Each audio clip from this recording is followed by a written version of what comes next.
his strengths, though, is he'll put himself in harm's way, put himself in bad positions, being hard nosed. Like, he's just reckless, man. And it works for him a lot. He can overwhelm a lot of guys just with the pressure. But when you have a guy like Paddy Pimblett who has the submissions, and it's just dangerous, especially like George said, when you try to start a fight like that, to put your head out like that. He did it against Hooker. He did it against me. He does it a lot. And some guys he breaks with it, but at the higher level, you're going to find yourself in these kind of positions. You're going to get snapped down. You're going to get put in chokes. You have to set it up. You have to be smoother with it. He's just kind of like a wrecking ball almost. He'll put himself in harm's way until it breaks you, or he finally gets you down. It's fun to watch, but it's not great to do it against the top level guys. You're gonna get caught in traps. Out of that. He locked it up. They both landed some good shots on the feet for a little bit. Benoît shot in. He you know what he did so nicely?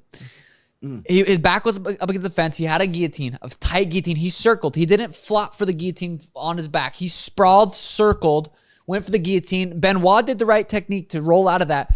Paddy caught his arm, stopped him, and that was such high-level jiu-jitsu. That is a black belt level jiu-jitsu. It's kind of how Nate finished Conor in a sense, as what Conor went to roll. He stopped him from rolling with his thing, went to the front headlock, and different, but God damn it, that was such high level. Benoit's a high level black belt, a very good black belt. The things he did I think he was on a 4-fight win streak over some killers, and for him to go out there and get that win is that shot him to another level of respect amongst fighters. It wasn't like this fight camp wasn't easy. You know what I mean? Getting to this point wasn't easy. About 5 weeks ago, I was saying to Paul and was like, listen, if I don't win this fight, what's the point in fighting anymore? I might as well retire. If I can't beat BSD, then what's the point in fighting? If I can't beat BSD, I'm never going to be a world champion, and that's what I do this for. Yeah. I do this to be the best in the world. So if I can't beat him, what? And then 2 days later, Justin Gaethje beats Ilia Topuria, and it was one of the biggest kicks up the arse I've ever had in my life. It set a fire underneath me, and the last couple of weeks of this training camp have been unbelievable, and I'm ready to kill anyone, put anyone in front of me, and I'll kill them. Like, I literally could have killed Benoît Saint Denis then.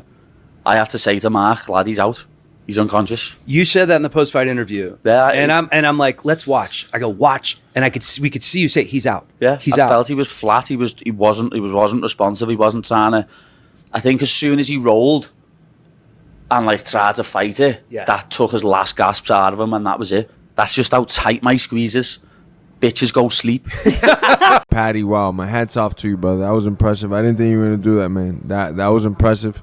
I think Paddy and Ilia is one of the biggest fucking fights you can make in all of the sport. Why not? Why aren't we doing this fight right now? I want to see Ilia versus Paddy, no matter what. Ladies and gentlemen, make it happen. Let's go. Got to him, and he took like a nervous shot because the shot looked like crap, and I'm still in my head like, why? Maybe because I bet it on him also, but why did you shoot? So and no care in the world throw some about punches, like a dry ass shot. Justin Gaethje fight for the interim title was big.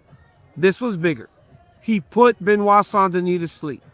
It was tremendous to watch, and for that, he is going to be my total wireless fighter of the night. Paddy Pimblett taking on BSD. Now, last time we saw Paddy Pimblett, he fought Justin Gaethje, and Justin Gaethje was able to put a beating on Paddy Pimblett. But for me, I think Paddy Pimblett is a future champion. I truly mean that. He's very good everywhere. He's good at creating the chaos, and I think for him, once he gets into chaos, he's able to find submissions.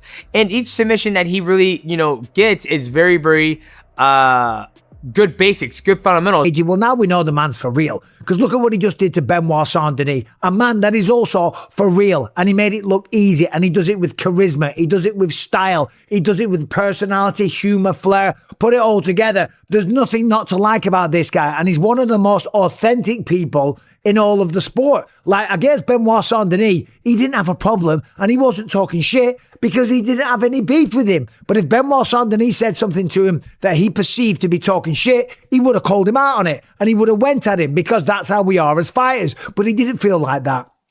So he didn't fabricate some nonsense just for the sake of it. And again, I think that's why people really relate to Benoît Saint Denis and to fighters when they're being authentic, when they're being corny and cheesy and trying to put on an act. It just doesn't work. Now, the question is, who is Paddy Pimblett going to fight next? However, you can't forget about Ilia Topuria and everything that he achieved just because he lost to Justin Gaethje. If anything, he's going to come back a better version of himself. And him versus Paddy would be absolutely gigantic. Now, yeah, I thought maybe their grappling will cancel each other out. But I knew what's his name? BSD would be just striking to try and get close, but he did it real quick. He threw a left high kick and then shot straight away. And then Paddy was just on his neck. But again, for 170, I can see that because he's a big dude. Even for 170, I think he wears that weight well. And some good matchups there for him as well. But look, Max versus Paddy, I'm not mad at it. If that happens, but again, whenever it happens, I'm not mad at it. Get caught into that DOS choke. I didn't see it. I don't watch that one. Yeah, I thought Paddy was going to beat him. I never said BSD was good. I said he kicked my ass. I never said anything. I was overconfident and unprepared as usual. Nah, like it is what it is. Like Paddy's got some pretty slick submissions. I thought Paddy would sub him, but maybe as the fight drew out a bit longer, that's the game.